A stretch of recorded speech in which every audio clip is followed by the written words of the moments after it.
আজকে যে মন্দিরটা আপনাদের দর্শন করাবো, এই মন্দিরটার সৌন্দর্য আপনারা যদি দেখেন তাহলে আপনাদের চক্ষু চড়ক গাছ হতে বাধ্য।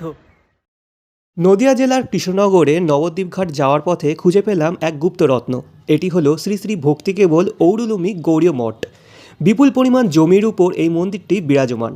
মন্দিরের ভিতরে কারুকার্য বিশিষ্ট সুবিশাল এক নাট মন্দির। সেই নাট মন্দিরের দেওয়ালে ভগবান বিষ্ণুর 10 অবতারের মূর্তি গড়া। মন্দিরের বিশালাকার থামগুলি আপনাদের আগেকার জমিদার বাড়ি বা ব্রিটিশ স্থাপত্যের কথা মনে করিয়ে দেবে।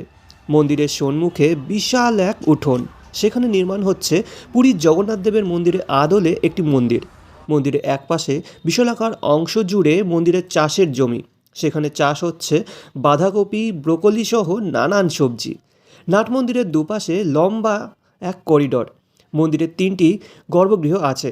একটিতে আছেন প্রভু জগন্নাথ দেব, মাঝে আছেন শ্রী শ্রী রাধাকৃষ্ণ ও মহাপ্রভু এবং আরেকটিতে আছেন স্বনামধন্য 3 মহারাজের বিগ্রহ।